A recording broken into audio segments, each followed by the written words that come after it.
مشاهدينا الأعزاء، برحب بكم معانا وحلقة جديدة وبلطو أبيض على شاشة الفضائية المصرية. حلقتنا النهاردة بنتكلم عن التغيرات الهرمونية والجسدية والنفسية أيضا التي تصاحب سن البلوغ عند المرأة وما يستتبعها بقى من أعراض ومشاكل ممكن تحصل. فالنهاردة إن شاء الله بنتكلم حول هذا الموضوع، وبرحب بضيفنا العزيز اللي بيشرفنا وبينورنا النهاردة ببلطو أبيض، دكتور راشد محمد راشد، أستاذ أمراض النساء والتوليد وأيضا عميد كلية طب الأزهر بدمياط. أهلا بيك يا دكتور. أهلا بيك يا فندم. مشرفنا ومنورنا. طبعا دي مرحلة حرجة عند البنات هي مرحلة البلوغ وما يستتبعها من تغيرات جسمانية ونفسية وجسدية. فحابين نتكلم شوية عن هذه المرحلة، إمتى بتبدأ، إيه اللي بيحصل في هذه المرحلة من اضطرابات داخلية بتخلي الأعراض دي تحصل عند البنت.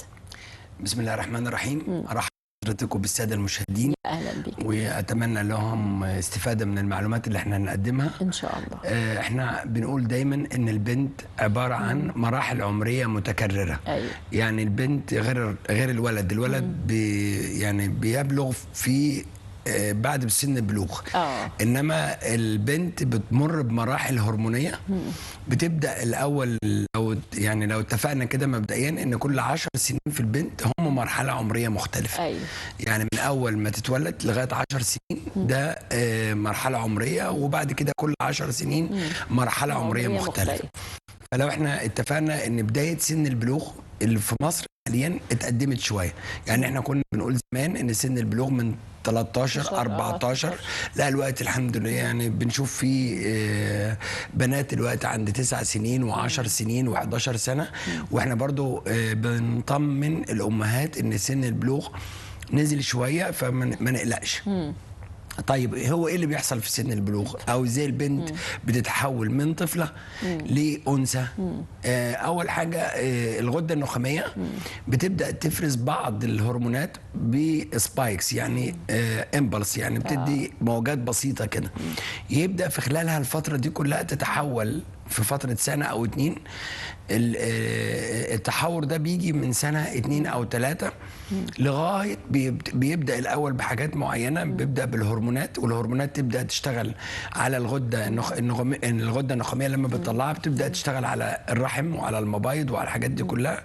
تبدأ في تغير في الشكل وتحور في شكل البنت من طفلة لآنسة. نهاية المرحلة دي بتتختم بنزول الدورة الشهرية. أيوة.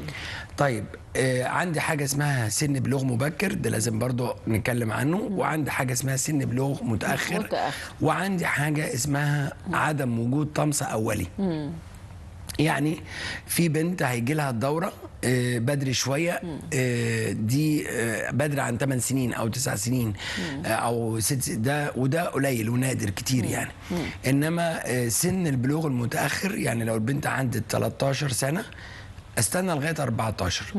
بس لازم الطبيب يشوفها عند 14 سنه. لازم ادور في الاول، بدور على حاجه اسمها الاعراض او المظاهر الثانويه الانثويه.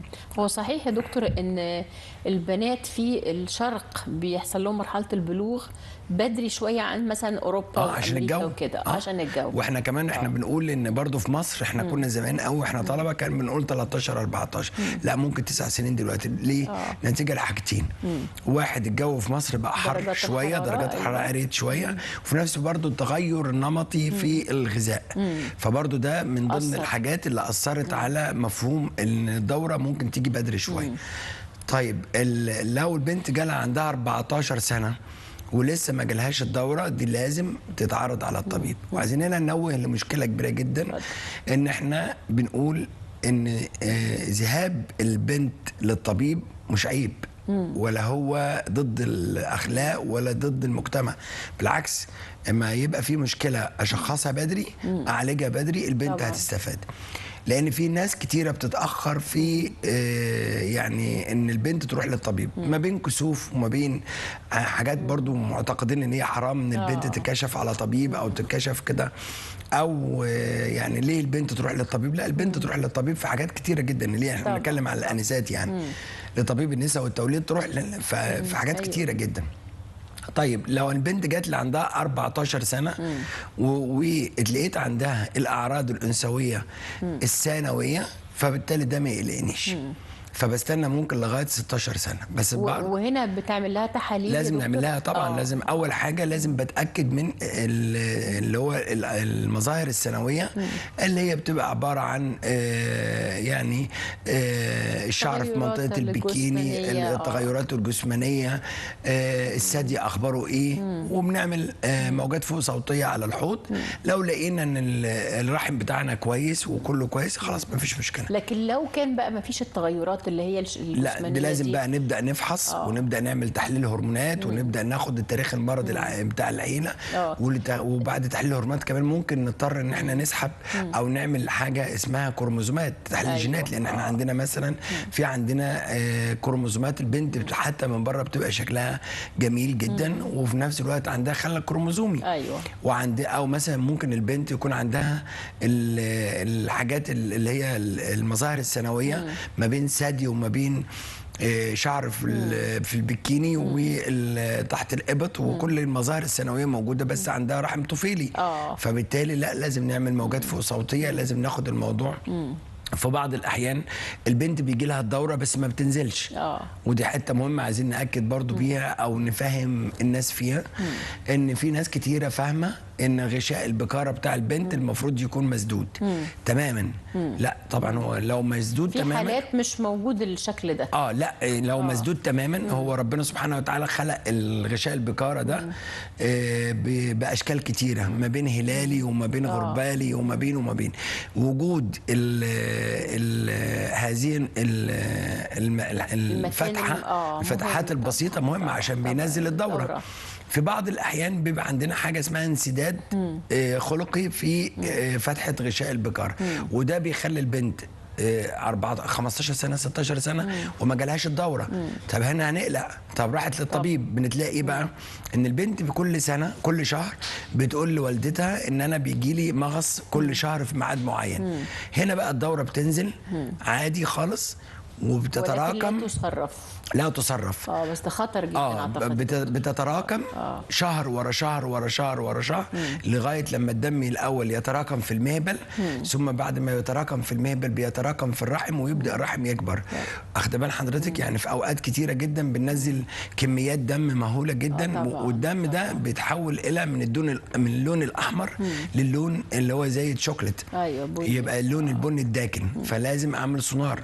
هنا بقى المشكله اللي احنا برضو عايزين نطمن السيدات عليها والامهات بالذات، ان ده لازم يتعمل لها فتحه في غشاء البكاره. طيب هي الفتحه دي ما تاثرش على غشاء البكاره ابدا، لان هي اصلا طبيعتها ان هي بتبقى مفتوحه. فهو دي احنا بنرجعها للشيء لاصله. يعني في ناس كتيره بتبقى عندها قلق جامد جدا وبتبقى طب ازاي يا دكتور، طب ازاي؟ عموما يا دكتور الثقافه العامه ان الناس بتخاف تقول لك اللعب في الهرمونات غلط. يعني بالذات كلمه الهرمونات دي بتسبب ارق عند اي بنت او اي ام على بنتها. طبعا هو اول حاجه اللعب في الهرمونز كلها في حاجات كتيرة هو المفروض غلط. يعني مثلا لما نحط هرمونز للأكل فده غلط. بس حضرتك استخدام الهرمون بناء على تحاليل طبيه وبناء على استشاره طبيب متخصص وبناء على يعني داتا ومعلومات عند الطبيب ما فيش فيها مشكله. ان احنا في اوقات كتيره بنضطر نستخدم الهرمونات عشان خاطر حاجات كتيره تخص الست، لان الست في الاول وفي الاخر عباره عن هرمونات. فهنا فكرة تظبيط الهرمونات لو هي مش لو في خلل في سن مبكرة ده مهم جدا. بالظبط يا فندم. في علاقة يا دكتور بين تأخر سن الطمس وتأخر الحمل بعد الزواج؟ لا أبدا، ما فيش علاقة. واحنا بس عايزين نأكد على نقطتين مهمين. ان البنت وهي في بطن امها معاها 7 مليون بويضة. اول ما بتتولد بينزلوا من 2 مليون بويضة. يعني ما بتبلغ بقى واول دوره يجي لها ال 2 مليون بويضه دول بينزلوا لغايه 400,000 او 500,000 بويضه. المخزون ده اهم جدا عند الستات من مخزون الذهب اللي هي ممكن تعمل. لان المبايض عند الست هي كل حاجه. على عكس في يعني حضرتك ده بالنسبه للحمل طبعا. لا، للحمل والهرمون والجمال المبايض والجمال، اخد بال حضرتك، والصحه النفسيه والجسديه، اخد بال حضرتك، والعظم، اخد بال حضرتك، وصحه العظام وصحه الكلام ده كله مرتبط بالمبايض. طب ليه الشائع دايما يا دكتور حاليا البنات الصغيرين اغلبيتهم عندهم تكيس مبايض؟ بص حضرتك، التكيس اللي على المبايض ده كان زمان كنا بنقول ان هو نسبته تقريبا 10%.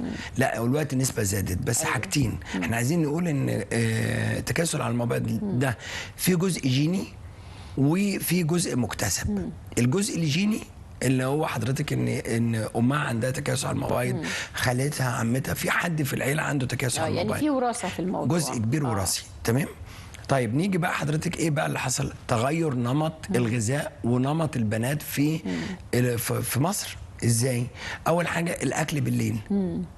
ده خطر جدا، وهو ده معظم الاجيال اللي موجوده دلوقتي. الاكل عموما ولا نوع الاكل؟ ما هو لسه جايين. اول حاجه العادات المكتسبه الخطا، ان احنا بناكل بالليل، وخصوصا البنات بتاكل بالليل اكتر وبعدين بتنام فتره الصبح. ده اول حاجه غلط. نمره 2 نوعيه الاكل ما بين الدليفري وما بين الاكل اللي فيه هرمونات كتيره وما بين الاكل اللي فيه فول صويا كتيره. قله الرياضه، مع يعني البنات الموبايل دلوقتي وعاملهم انتكاسه في الرياضه. قله المشي، قله الحركه. الحاجات دي كلها ادت حتى كتير جدا تلاقي ان معظم البنات اصبح عندهم نوع من انواع التكاسل على الموبايل. لان حضرتك التكاسل على الموبايل ده ليه درجات. هي الفول الصويا يا دكتور الفول الصويا فيه هرمونات بتزيد من تكيس الموبايل. بتزيد من تكيس الموبايل.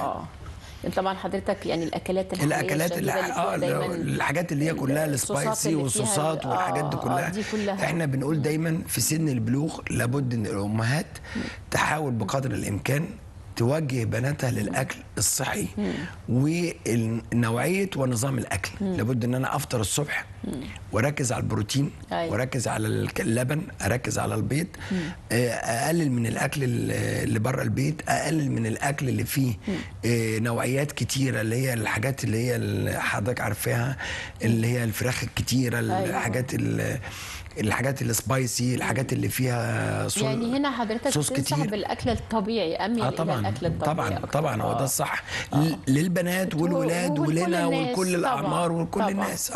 ونوعيه الاكل والنظام الغذائي. ايه الحاجات الغريبه اللي حضرتك بتشوفها حاليا يمكن مع اختلاف نمط الحياه بقى بيتردد عليك في العيادة؟ يعني برضو حالات أعراض غريبة بتحصل للبنات في هذه المرحلة. التكاسل على المبايض زي ما حضرتك تفضلتي، التكاسل على المبايض بيبقى معاه لخبطة في الهرمونات. هو دكتور راشد، إيه اللي بيخلي الهرمونات يحصل لها حالة لخبطة في السن المبكرة دي؟ ما هو حضرتك لو في من ضمن الحاجات اللي يكون في عندي تكاسل على المبايض.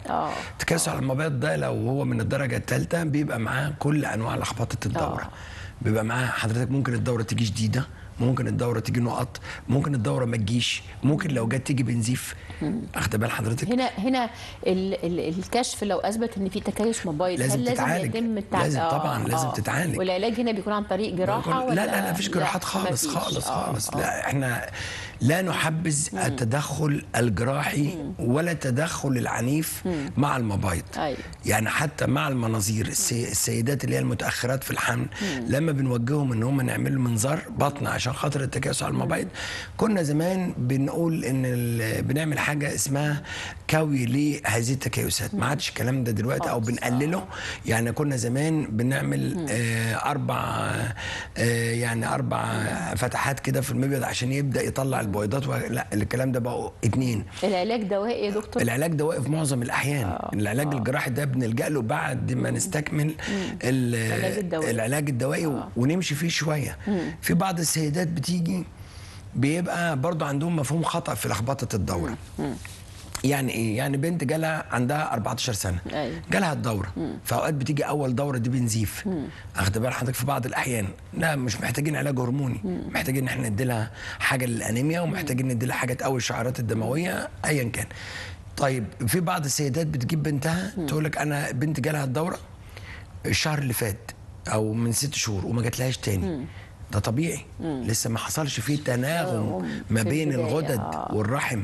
وخلي بالك حضرتك كمان من ضمن الحاجات اللي بتخش معانا في موضوع الغدة الدرقية. أيوة. فلسه ما حصلش فيه تناغم ما بين الغدة النخامية والغدة الدرقية والرحم والمبايض. يعني هي شوية اللخبطة اللي بتحصل في بداية البلوغ ده شيء طبيعي. لا شيء طبيعي. ما هو بس هم محتاجين يفهموا ومحتاجين كمان، لان احنا عندنا برضو معظم السيدات عندها برضو معلومات مغلوطه بالدوره. يعني مثلا محتاجين ان الدوره تنزل كل شهر. لا ابدا، مش محتاج الدوره تنزل كل شهر. يعني البنت اول سنتين بس ده يا دكتور يعني يمشي لغايه قد ايه مثلا؟ اول سنتين في الدوره زيهم زي اخر سنتين. اللي هو حضرتك بيبقى فيه نوع من انواع اللخبطه في الهرمونات. وانا بقول دايما ان المبايض عند الست اغلى من الذهب اللي تملكه. أيوة. فتحافظ على المبايض عشان تقدر تكمل حياتها، سواء في العمل او سواء في المجهود العائلي او المجهود البدني لو بتتعرض لمجهود بدني. ان حضرتك انت عارفه ان في سيدات كتيره شايله اسر دلوقتي. طبعا. فاحنا لازم برضو هم يبقوا عارفين ان زي اخر سنتين، برضو اخر سنتين ده بيبقى فيه نوع من انواع لخبطه الدوره قبل ما الدوره تنقطع. كميه الدوره اللي بتنزل سواء يعني قويه او خفيفه. معظم برضو السيدات عندهم مشكله في الحته دي. أيوة. الدوره بتيجي من يومين ل7 ايام. ايوه. في واحده مثلا كان بيجي لها الدوره 5 ايام، الشهر اللي بعديه او اللي بعديه جت يومين، يعني بيبقى عندها قلق فظيع. ايوه. حتى وهي لسه صغيره، يا بنتي انت لسه الدوره مش هتنقطع عادي. فاحنا بنقعد نفهم الناس ان الدوره من يومين ل7 ايام. لكن لو زادت او قلت خالص، ده احنا كده هنبدا فيه نتدخل. ايوه. حاجة تانية، معظم السيدات، وانا برضو كل الحاجات دي احنا عايزين نفند المزاعم اللي هي مرتبطة بصحة السيدة. فالحاجة التانية ان في معظم السيدات مثلا بتتكلم على ان لازم الدورة تجيلي كل يوم 2 في الشهر الساعة 2 الظهر. فطبعا لا، مش للدرجات. يعني في ناس كتيرة محتاجة ان تقول لك لازم تجيلي في نفس اليوم. لا، هي مش لازم تيجي في نفس اليوم. بنقول لهم برضو ان الدوره 28 يوم بتتحسب من اول يوم في الدوره دي لاول يوم في الدوره اللي بعديها. طيب من اول هنا لغايه هنا ده 28 يوم زائد او ناقص 7 ايام. يعني اكتر يوم الدوره 35 واقلها 21. ده مهم جدا يعرفوا الكلام ده، لانه بيبقى عندهم قلق، والقلق بيعمل توتر، والتوتر هو دايما الفكره هيعمل لخبطه في الهرمونات. انتظام الدوره يعني ده دليل ان البنت لما تيجي تتجوز ان الحمل هيحصل. ما هو دي دوره منتظمه اللي احنا بنتكلم عليها دي حضرتك، دوره منتظمه. انا محتاج الدوره تنتظم امتى؟ كواحده ست محتاج الدوره تنتظم لما اكون متجوزه وعايزه احمل. ايوه، هنا لازم الانتظام. هنا ده لازم الانتظام. طب البنت لو جات لها مثلا في ثانويه عامه وانقطعت الدوره عشان خاطر الاسترس بتاع الثانويه العامه، وارد انه يحصل ولا اي حاجه. يعني مش محتاجه ان احنا نتدخل هرمونيا ولا غير هرمونيا. محتاجين ان احنا نفهمها، محتاجين ان احنا نوعيها، ندي لها حاجات مقويات، ندي لها حاجات للانيميا، نساعدها عادي ولا اي حاجه، ما تقلقيش. لان حضرتك زي ما قلت لحضرتك في معلومات كتيره مغلوطه عن الدوره.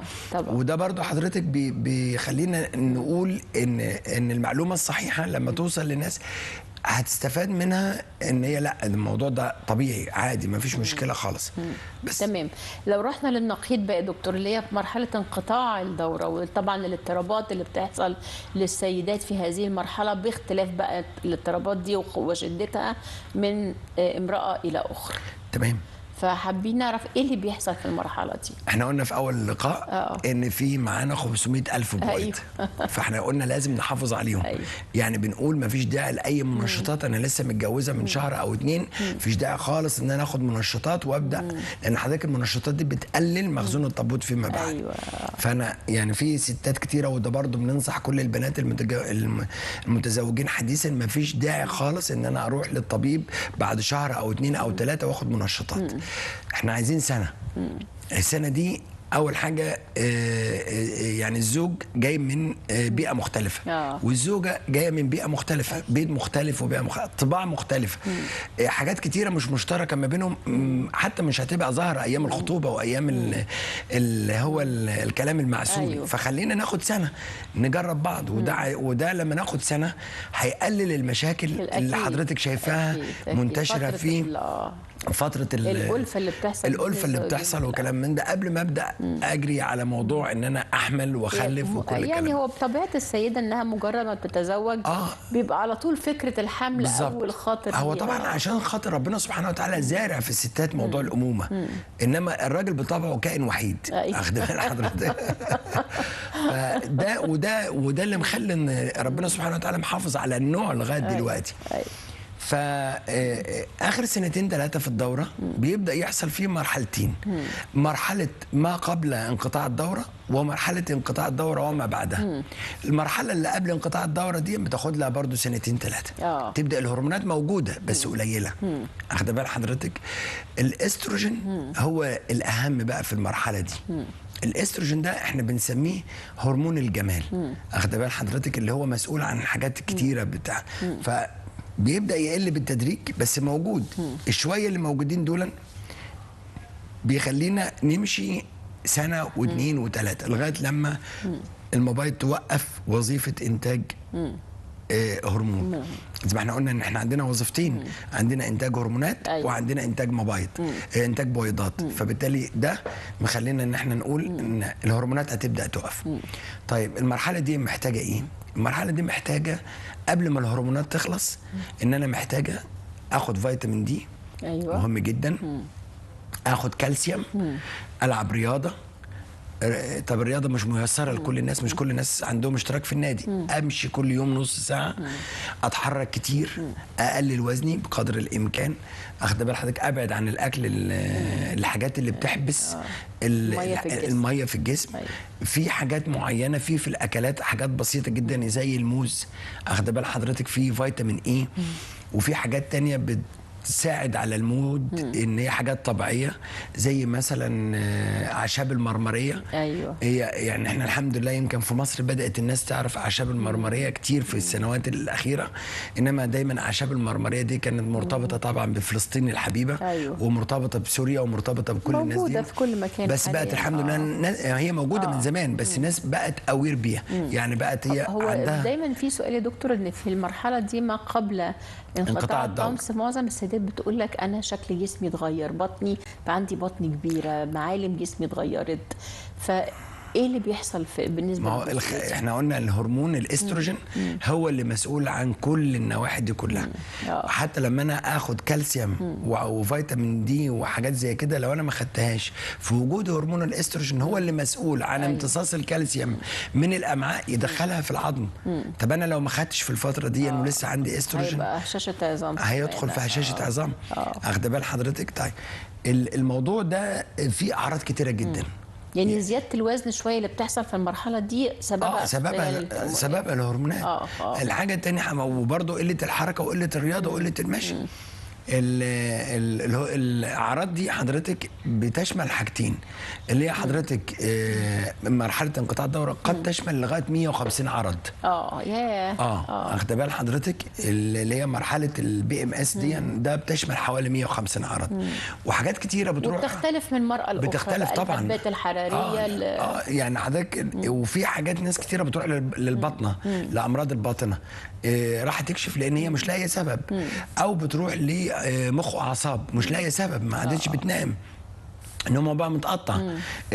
ممكن تروح لحد بتاع عظام. اخد بال حضرتك؟ سؤال اخير يا دكتور، هو ليه في سيدات بيحصل لها انقطاع طمس في مرحله مبكره وناس بتقعد لغايه مرحله الخمسينات ممكن يحصل فيها ده؟ هو العلم بيقول ايه؟ ان احنا من بعد 45 سنه ده بيبدا ينقطع الدوره من واحده للثانيه للثالثه للرابعه وهكذا. انما بدايه سن انقطاع الدوره من 45 لغايه امتى؟ 51 سنه ونص. ونص الكتاب كاتب قال كده.